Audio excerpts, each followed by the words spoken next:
Good afternoon. Good afternoon. Come on and let me know if you're around. If you are live, let me know in the comments. And if you're catching the replay, come and say hi anyway and let me know what you think of the cards and the tapping. So this is the first day of September 2025, and this is also the first day that I am only doing the Daily Tap here live on YouTube. So I have released the shackles of doing it on social media because it just doesn't get the traction that I would want it to do. And I love being on YouTube, so I'm really happy to be here with you. If you're not sure who I am and what this is all about, my name is Emma Starling, and I am a trainer, mentor, and coach for healers, coaches, and other therapeutic professionals.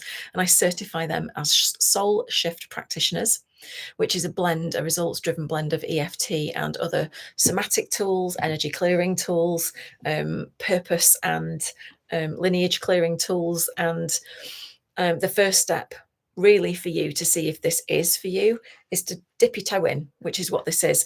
Now, the caveat is this is not clinical EFT. I do that, but obviously I can't keep you emotionally safe as I would one-to-one. So bear in mind, this session is not aimed at clearing deep issues or trauma or anything else like that. It is a little toe dip, but the process of tapping is still the same in the body. So what we're going to do is we're going to tap on acupressure points on the face, the top of the body, maybe even the hands, and you're going to see what you feel in your body. But first of all, we're going to tune into something and you're going to have a feeling or a reaction to that.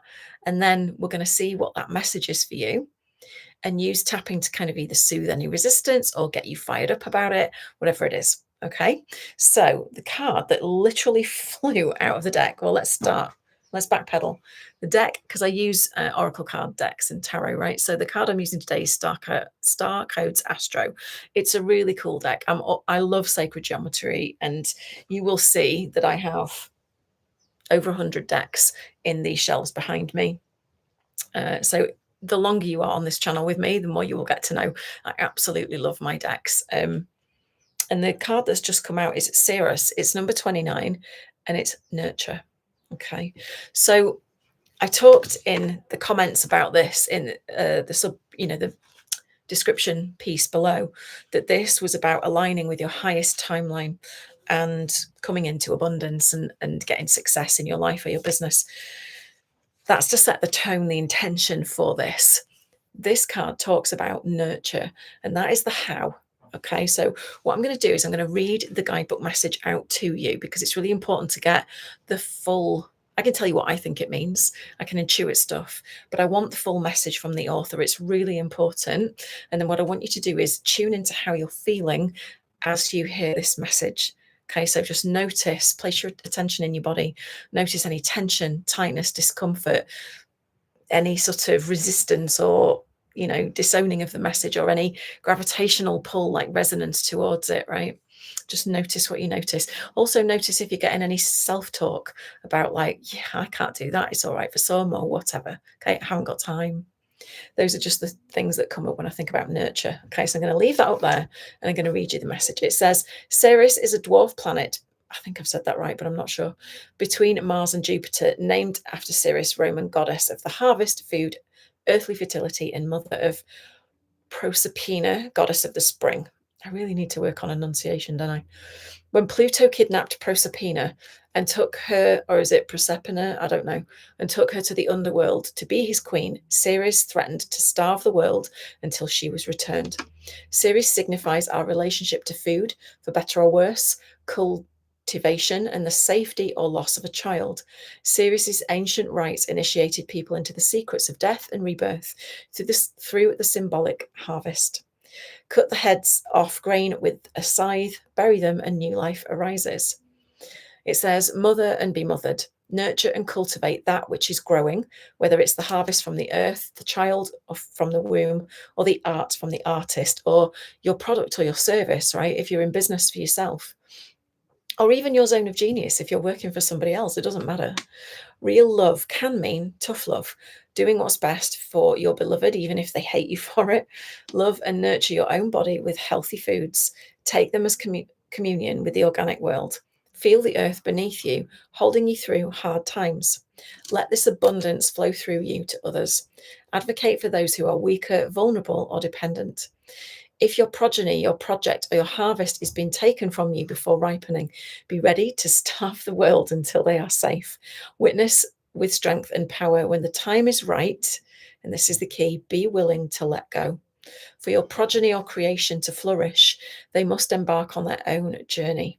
Once your job as nurturer is complete, let go and step into the next level of your own mastery. So the challenge here, it says, do not mistake smothering, enabling, or infantilizing actions as signs of love. Once you realize the object of your care, your life is not over, a new mystery begins. But the gift says, there is sacredness in your daily life. Loving, feeding, nurturing, gardening, and being in family, whether chosen or biological, are all part of a powerful spiritual path the mother holds you. All right.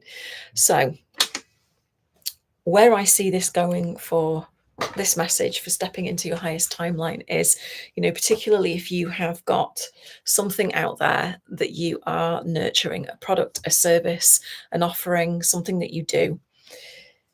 To me, this is talking about non-attachment. So there's a scythe and there's cornflowers, right? And it talked about cutting the corn down, burying it, and it would come and it would rebirth again, right? There is something in here about non-attachment, about, because one of the best ways that not many people talk about really is if you are trying to make something happen, if you're trying to promote something, right?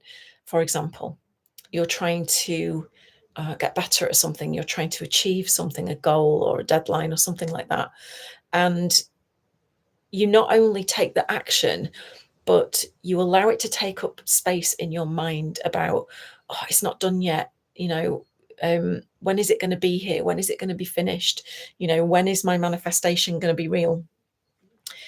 Any questioning of that implies lack. Okay, it's not here yet. And when there's any sniff of it's not here yet, that's the frequency you're putting out. End of story. Okay. So for me, this says if you want a harvest, if you want a successful, I'm listening, thank you. If you want a successful launch, or you want people to sign up with you and work with you, if you want a project to come to fruition, likewise, if you are nurturing a child or a member of your family or a loved one, right? Sacred detachment is the way to go here. Okay. Now, for a lot of people, detachment might mean a sense of losing control. Well, I have to keep trying, I have to keep pushing, I have to keep checking. You don't. Your only job is to get into the frequency of this, the harvest, the outcome you want. Okay. So we're going to tap on this. So I want you to tune in, notice what you noticed in your body, and we're just going to do a little bit of tapping to see how you feel afterwards. Okay, so tune in to the thing that you want, the thing you're trying to sell, the deadline, the achievement, the goal, whatever it is, and think about how much you've maybe been striving or pushing or mothering or suffocating even, right? I don't make up the cards, right? Oh, and also matchy matchy. So there's like teal and dark blue in this, and it matches my outfit. Just saying, it's always a tell. I just want you to think about how that feels when you think about letting go of controlling the outcome. I know, it can be massive. You're not alone, okay? But I want you to take 2 fingers and full responsibility for your own well-being. And what that means is, if you get triggered by this, please work with somebody to work out what's underneath and process that. If that's me, great, reach out. If that's not me, fine, reach out and to whoever it is, but just get help with it, right? Don't be stuck. So just tap where I tap, say what I say, and see how you feel. So on the eyebrow here. Right now, I really want this thing to happen. Outside of the eye, I'm really invested in this outcome or result. Under the eye, maybe I'm trying to manifest something. Oh, that's gone really sore all of a sudden. Under the nose. And maybe I'm focusing too much on it's not here yet. On the chin, or it hasn't happened yet. Under the collarbones. And maybe I'm just feeling like it's out of my control. under the arm, and maybe that makes me push harder. I'm just intuiting this. This is not in the book. Top of the head. But what if instead I could get into the energy? Back to your eyebrow. What if I could tune into the frequency of the harvest I desire? Outside of the eye. And what if once I can feel how it would feel to have it under the eye, I can simply let go and release the control? If that feels uncomfortable, take a deep breath under the nose. My only job is to stay as close to this frequency as possible on the chin and release any sniff of it's not here yet. Collarbones, and to be compassionate with myself for trying to control the outcome. Under the arm, as I relax and release my body today. Top of the head, I relax and detach from the outcome. Okay, so just come to a stop, take a nice deep breath. Now just think about that thing that you were placing your attention on and just see how you feel now. So if you could rate yourself in terms of maybe how stressed or overwhelmed or how attached you felt to it before, if 10 out of 10 is totally overwhelmed, totally stressed, totally attached, and what your number is now, what's happened, you should see a bit of a decrease, because in just 1 or 2 rounds of properly done EFT with attunement wording and all the rest of it, your body starts to stop the flow of cortisol, stop the flow of adrenaline, send out calming hormones instead, and it brings you back into your channel. It slows the brain waves down and it clicks you back into your own energy. Okay, so I would love to know how this felt for you today.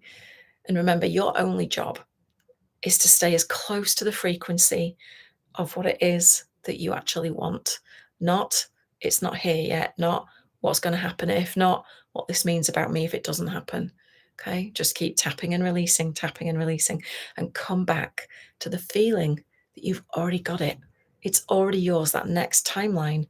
It's out there. Yes, nurture away, but drop the control of the outcome and watch it catapult its way towards you. I hope that you enjoyed this. If you did, I would love it if you would drop an emoji or a comment or a heart and let me know. And I would love it if you would subscribe to the page. I'm going to be doing this every weekday around the middle of the day UK time, so between 12 and 1:30, something like that. And you can tag people to come and join us, but keep doing the tapping, because that is what's going to make the difference for you in your life, in your business, in your health, right? So with that, I'm going to leave you to your day, and I will see you again tomorrow on the Daily Tap. Take care. Bye for now.